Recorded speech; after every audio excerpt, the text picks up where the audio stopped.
오늘 우리에게 주시는 하나님의 말씀은 야고보서 2장 1절에서 13절까지 말씀입니다. 내 형제들아, 영광의 주 곧 우리 주 예수 그리스도에 대한 믿음을 너희가 가졌으니 사람을 차별하여 대하지 말라.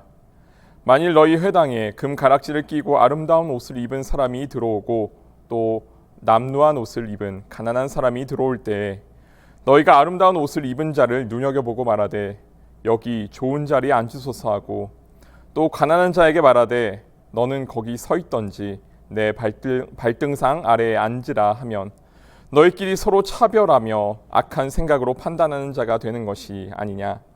내 사랑하는 형제들아, 들을지어다. 하나님이 세상에서 가난한 자를 택하사 믿음에 부요하게 하시고 또 자기를 사랑하는 자들에게 약속하신 나라를 상속으로 받게 하지 아니하셨느냐. 너희는 도리어 가난한 자를 업신여겼도다. 부자는 너희를 억압하여 법정으로 끌고 가지 아니하느냐. 그들은 너희에게 대하여 일컫는 바 그 아름다운 이름을 비방하지 아니하느냐. 너희가 만일 성경에 기록된 대로 내 이웃 사랑하기를 내 몸과 같이 하라 하신 최고의 법을 지키면 잘하는 것이거니와 만일 너희가 사람을 차별하여 대하면 죄를 짓는 것이니 율법이 너희들 범법자로 정죄하리라. 누구든지 온 율법을 지키다가 그 하나를 범하면 모두 범한 자가 되나니 간음하지 말라 하신 이가 또한 살인하지 말라 하셨은즉 내가 비록 간음하지 아니하여도 살인하면 율법을 범한 자가 되느니라. 너희는 자유의 율법대로 심판받을 자처럼 말도 하고 행하기도 하라. 긍휼을 행하지 아니하는 자에게는 긍휼 없는 심판이 있으리라. 긍휼은 심판을 이기고 자랑하느니라. 아멘. 오늘 말씀의 제목은 평범한 사람의 특별함이라고 정해 보았습니다. 저는 어린 시절 주일학교에서 설교를 들으면서 한 가지 궁금했던 것이 있습니다. 만약에 아담과 하와가 선악과를 먹지 않았다면 어떻게 되었을까? 만약 그랬다면 아담과 하와는 에덴 동산에서 쫓겨나지도 않고 행복하게 살았을 텐데 어째서 하나님이 하지 말라고 했던 일을 한 것일까? 이런 생각을 하곤 했습니다. 교회 학교에서 배운 바로는 뱀이 먼저 하와를 유혹했다는 것이었습니다. 창세기 3장에 그 장면이 있습니다. 뱀은 하와에게 이렇게 질문합니다. 하나님이 참으로 너희에게 동산 모든 열매를 먹지 말라 하시더냐? 뱀은 사실 어찌 보면 유혹이라고 하기에는 모호한 질문을 합니다. 여러분이 직접 하라고 생각하고 다시 한번 뱀의 질문을 들어보시기 바랍니다. 하나님이 참으로 너희에게 동산 모든 열매를 먹지 말라 하시더냐? 뱀의 질문에 뭐라고 대답을 하면 될까요? 그 앞에 창세기 2장 16절 17절을 보면 하나님의 명령이 나옵니다. 여호와 하나님이 그 사람에게 명하여 이르시되 동산 각종 나무의 열매는 내가 임의로 먹되 선악을 알게 하는 나무의 열매는 먹지 말라. 내가 먹는 날에는 반드시 죽으리라 하시니라. 아멘. 이제는 하나님이 아담과 하와에게 뭐라고 말씀하셨는지를 알고 있으니 뱀의 질문에 답해 보겠습니다. 하나님이 참으로 너희에게 동산 모든 열매를 먹지 말라 하시더냐? 뭐라고 대답하면 되겠습니까? 내가 직접 그 질문을 받았다고 하나님이 말씀하신 그대로 질문에 대답해 보겠습니다. 여러분도 정확한 답을 한번 생각해 보시기 바랍니다. 뱀아, 내 질문은 이상한데 하나님은 우리에게 선악과만 먹지 말라고 하셨지 다른 모든 열매는 우리 원한 대로 마음껏 먹으라고 말씀하셨어. 하나님의 명령대로 대답했다면 딱 여기까지만 대답하면 됩니다. 그런데 하와는 뱀의 질문에 엉뚱한 생각을 더합니다. 3장 2절의 말씀입니다. 동산 나무의 열매를 우리가 먹을 수 있으나 동산 중앙에 있는 나무의 열매는 하나님의 말씀에 너희는 먹지도 말고 만지지도 말라. 너희가 죽을까 하노라 하셨느니라 라고 대답합니다. 다른 게 느껴지시나요? 하나님의 명령에 하와가 자신의 생각을 더 가져다 붙입니다. 하나님은 분명히 선악과를 먹지만 말라고 말씀하셨는데 하와는 하나님이 선악과를 만지지도 말라고 하셨다고 말을 덧붙입니다. 사소해 보이지만 문제는 이 사소해 보이는 덧붙임이 진실을 말하고 있는지 거짓말을 하고 있는지 의심 속으로 두 사람을 집어넣는다는 겁니다. 뱀이 말합니다. 너희는 결코 죽지 아니하리라. 너희가 그것을 먹는 날에는 너희 눈이 밝아져서 하나님과 같이 되어 선악을 알 줄 하나님이 아심이니라. 여기서 뱀이 너희가 결코 죽지 않는다라는 말은 완전히 거짓말이라고는 할 수가 없습니다. 하나님은 분명히 선악과를 먹지 말라고만 하셨지 만지지 말라 말씀은 하지 않으셨기 때문입니다. 하와가 대답을 하면서 하나님의 말씀에 자기의 생각을 덧붙였기 때문에 뱀의 대답은 두 사람을 더 흔들리게 합니다. 하나님의 말씀이 있는 그대로 하나님의 말씀을 있는 그대로 지키면 될 텐데 거기에 엉뚱한 말을 가져다 붙임으로써 자기만의 규칙을 만들고 그 결과 자기 발에 자기가 걸려 넘어지게 됩니다.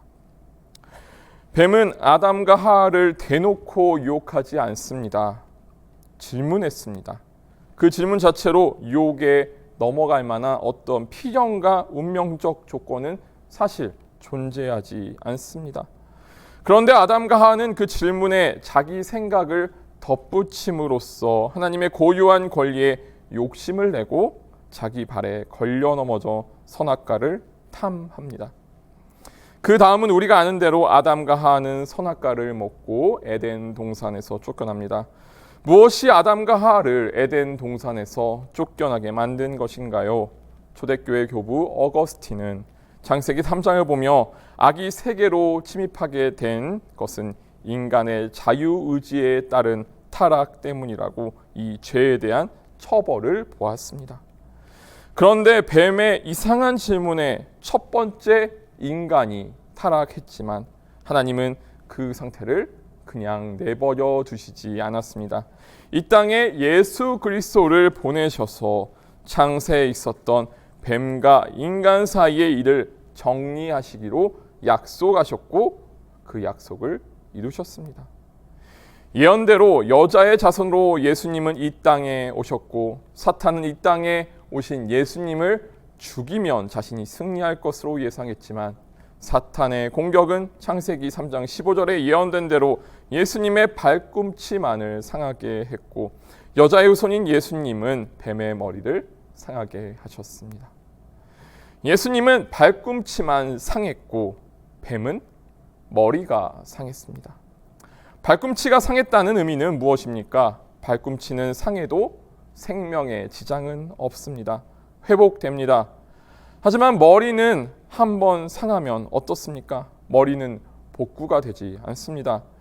예수님이 뱀의 머리를 밟으시면 이 뱀은 이제는 더 이상 살 수가 없습니다. 바울은 이 사실을 분명하게 알았습니다. 예수님이 아담과 하와가 엉뚱한 질문에 엉뚱하게 답하고 그 선악과를 먹음으로써 우리 안에 들어온 죄의 권세가 예수 그리스도와 그들 보내신 이들 믿는 이들에게는 머리가 깨진 뱀처럼 아무 힘이 없다는 것을 누구보다도 확실하게 믿는 사람이 사도 바울이었습니다. 예수님의 십자가와 부활은 뱀의 머리를 깨트리는데 성공한 사건입니다. 이 사건의 성공은 뱀의 머리를 한 50% 정도만 파괴한 사건도 아니고 80% 정도 파괴한 사건도 아니고 100%, 1000%, 10,000% 그보다 더 완벽하게 우리에게 씌어진 죄의 권세를 전적으로 깨트린 사건입니다. 이를 믿으십니까? 이 사실을 조금의 의심도 없이 믿었던 바울이었기에 바울은 고린도전서 15장 55절에서 58절까지 다음과 같이 선포합니다. 말씀을 봉독하겠습니다. 사망아 너의 승리가 어디 있느냐? 사망아 내가 쏘는 것이 어디 있느냐? 사망이 쏘는 것은 죄요 죄의 권세는 율법이라. 우리 주 예수 그리스도로 말미암아 우리에게 승리를 주시는 하나님께 감사하노니 그러므로 내 사랑하는 형제들아 견실하며 흔들리지 말고 항상 주의 일에 더욱 힘쓰는 자들이 되라. 이는 너희 수고가 주 안에서 헛되지 않은 줄 알미라. 아멘. 그런데 이 위대한 사건을 목격하고도 왜 자꾸 힘을 잃는 것입니까? 우리가 예수님의 십자가 부활 사건이 한 99% 정도만 성공한 사건이라고 생각할 때, 80% 정도만 성공한 사건이라고 생각할 때, 한 50% 정도만 성공한 사건이라고 생각할 때 죄와 율법에 얽매여 살던 종의 습관이 다시 올라옵니다. 이미 뱀의 머리가 밟혔는데 다시 죄 권능과 율법에 휘말려 살던 습관이 남아있다가 올라오는 겁니다. 뱀의 질문에 엉뚱한 답을 덧붙이는 습관을 못 버리는 겁니다. 왜 하나님은 선악과를 먹지만 말라고 하셨는데 거기에 자기 마음대로 만지지도 말라는 말을 덧붙이는 것입니까? 오늘 야고보서가 우리에게 던지는 메시지도 동일합니다. 1절의 말씀입니다. 내 형제들아 영광의 주 곧 우리 주 예수 그리스도에 대한 믿음을 너희가 가졌으니 사람을 차별하여 대하지 말라. 말씀은 너희가 믿음을 가졌으니 차별하지 말라고 합니다. 그런데 당시 야고보 교회는 그 믿음에 자기의 생각을 조금 덧붙입니다. 교회에 남루하고 가난해 보이는 사람들이 들어오면 앉을 자리도 제대로 내주지 않았고 홀대했습니다. 대신에 교회에 금가락지를 끼고 아름다운 옷을 입은 사람이 들어오면 그 사람을 유심히 보고 있다가 여기 좋은 자리가 있으니 앉으라 우선해서 배려했습니다. 교회가 세상을 거슬러 그리스도의 가치를 드러내며 세상을 주도하지는 못할 망정 세상을 쫓아가는 어리석은 모습을 보는 야고보의 마음은 얼마나 안타까웠을까요? 그 안타까움이 오늘 야고보서를 읽게 했습니다. 다음 8절부터 10절을 보면 이 말을 들은 사람들의 대답이 무엇이었을지 짐작해 볼 수 있습니다. 아니 아무리 교회라고 하지만 그래도 이 사람들은 사회적으로 명성도 있고 이름난 부자들이고 저 사람들은 가난하고 더러운 사람들 아닙니까? 어떻게 그 사람들과 이 사람들을 똑같이 대할 수 있습니까? 이에 야고보서는 예수님의 말씀을 인용합니다. 너희가 만일 성경에 기록된 대로 내 이웃 사랑하기를 내 몸과 같이 하라 하신 최고의 법을 지키면 잘하는 것이거니와 만일 너희가 사람을 차별하여 대하면 죄를 짓는 것이니 율법이 너희들 범법자로 정죄하리라. 누구든지 온 율법을 지키다 그 하나를 범하면 모두 범한 자가 되나니 간음하지 말라 하신 이가 또한 살인하지 말라 하셨은즉 내가 비록 간음하지 아니하여도 살인하면 율법을 범한 자가 되느니라. 이 말씀은 앞서 말씀드린 창세기의 죄의 권능과 율법이 우리 안에 들어올 수 있는 틈을 만들었던 자의적인 말씀 덧붙임 사건을 떠올리게 합니다. 내 이웃 사랑하기를 내 몸과 같이 하라. 이렇게 최고의 율법을 주셨는데 이 법을 두고도 거기에 자신들의 관심을 덧붙이고 있습니다. 앞서 창세기에서 했던 실수를 야고보 교회가 똑같이 반복하고 있는 것입니다. 어째서 예수 그리스도의 십자가의 복음이 온 세상에 선포되었음에도 그 복음의 의미를 깨닫지 못하고 다시 옛날로 돌아가려고 합니까? 이미 자유가 주어졌는데도 야고보 교회는 다시 예전의 죄와 율법 속으로 들어가기를 원하는 것입니까? 이는 예수 그리스도를 통해 자신에게 주어진 참 자유의 가치를 알아보지 못하고 다시 죄와 율법의 굴레 속으로 들어가야만 안심할 수 있는 우리의 연약한 모습이기도 합니다. 그냥 예수님의 긍휼로는 부족한 것입니까? 예수님의 사랑으로는 부족한 것입니까? 자유의 율법인 긍휼만으로는 안심할 수 없습니까? 야고보는 그렇게 법이 좋다면 계속해서 법을 지키라고 말합니다. 이를 두고 야고보는 12절에 자유의 율법이라고 표현합니다. 자유의 율법대로 심판받을 자처럼 말도 하고 행하기도 하라. 그 자유의 율법이라는 것은 무엇을 가리킵니까? 13절에 보충 설명이 나옵니다. 국률입니다. 4절의 말씀대로 너희끼리 서로 차별하며 악한 생각으로 판단하는 자가 되지 말고 너희 이웃들과 함께 서로 국률의 법, 자유의 율법으로 살아가라는 메시지입니다. 자유의 율법과 국률을 바울식으로 표현하자면 생명의 성령의 법, 사랑의 법입니다. 예수 그리스도가 죄와 사망의 권세를 이기고 부활하셨습니다. 그런데 그 부활이 마치 우리의 힘으로 이루어진 것처럼 착각할 때가 있습니다. 우리가 예수님을 걱정해서 예수 그리스도가 다시 살아나신 것이 아닙니다. 우리의 간절한 바람이 예수님이 다시 살아나게 한 힘이 아닙니다.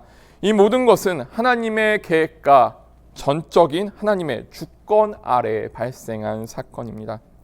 그 뜻에 예수님은 순종하셨고 긍휼을 베푸셨습니다.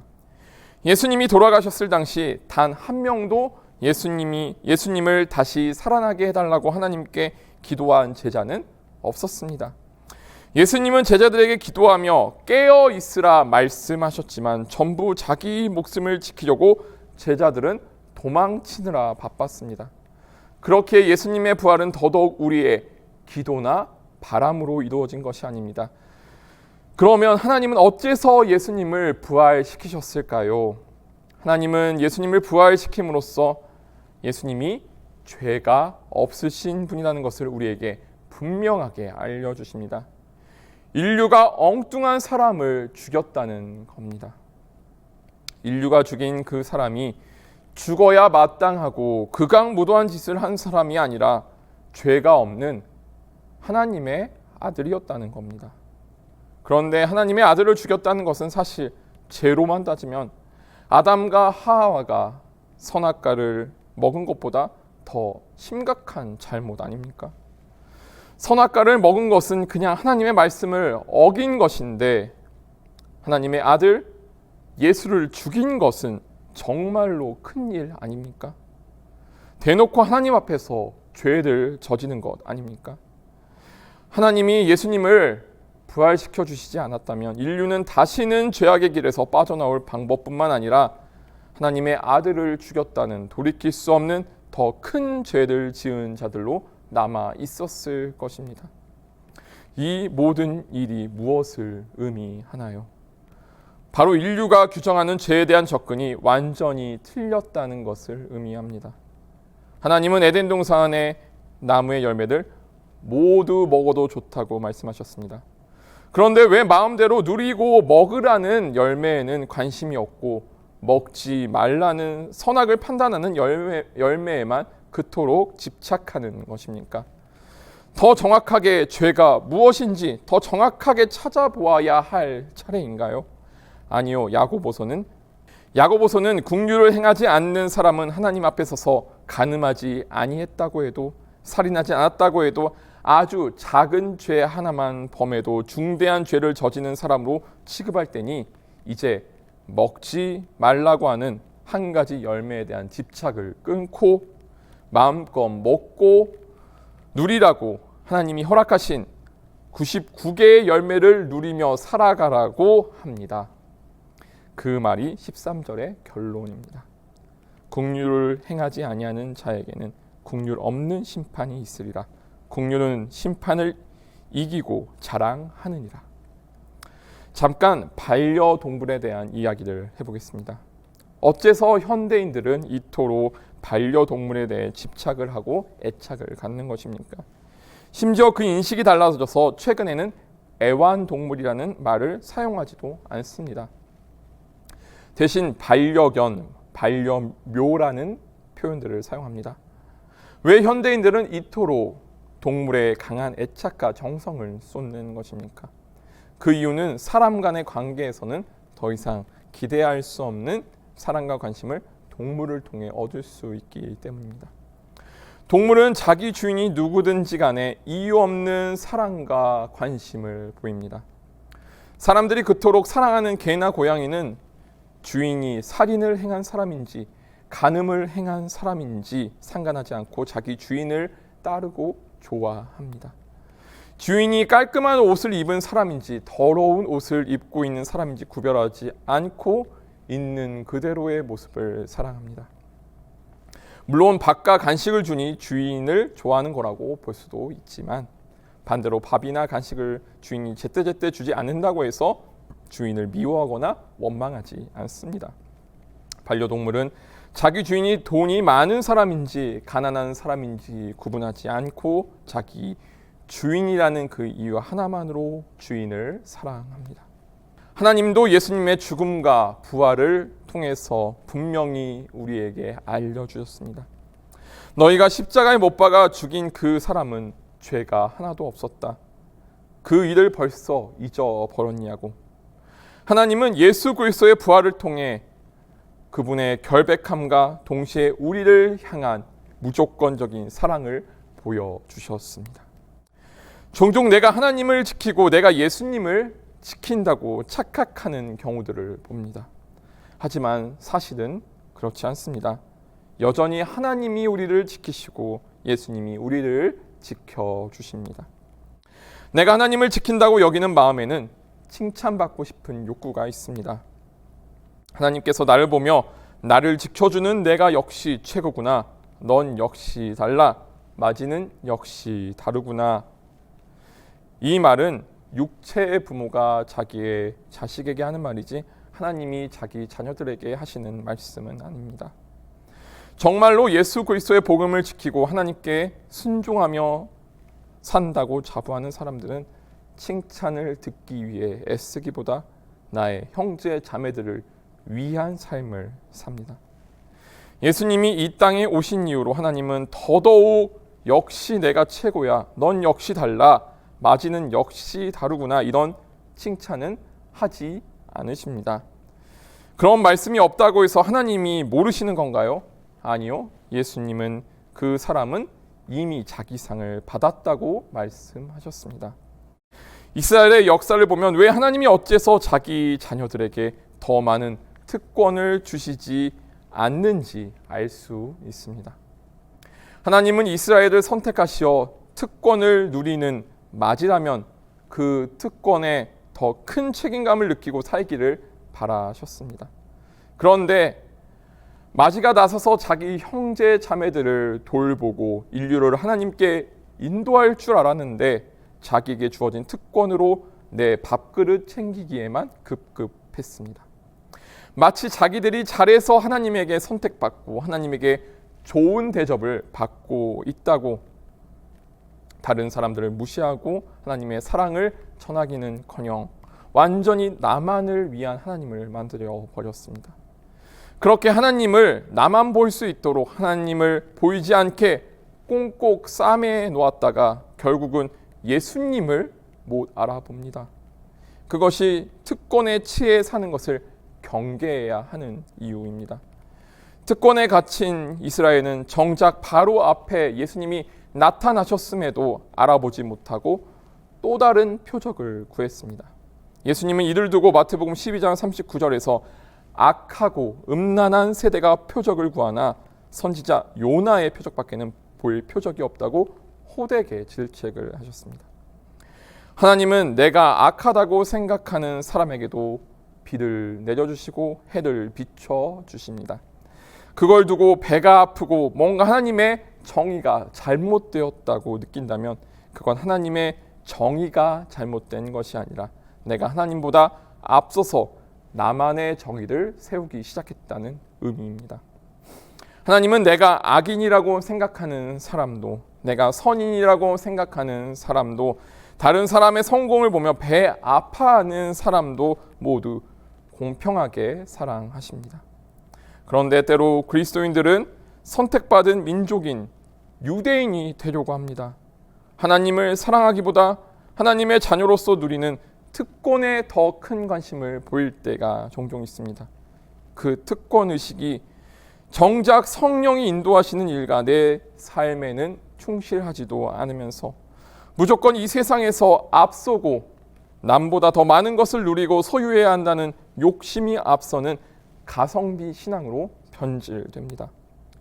아직 예수님을 모르는 사람보다 내가 말씀 몇 구절 더 안다고, 나와 생각이 다른 사람을 만나면 세상 사람이라고 손가락질하고, 내 말에 순종하고 복종하지 않는다고 내가 마치 하나님처럼 남을 정죄할 수 있는 특권을 가진 것처럼 행동하기도 합니다.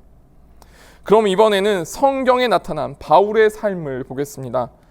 바울은 그토록 수없이 많은 고난과 핍박을 당했지만 단 한 번도 자신의 욕심을 따라서 자신의 특권을 내세웠던 적이 없습니다. 특별히 자신에게 주어진 특권을 사용할 때도 그 목적이 선교를 위한 것이었습니다.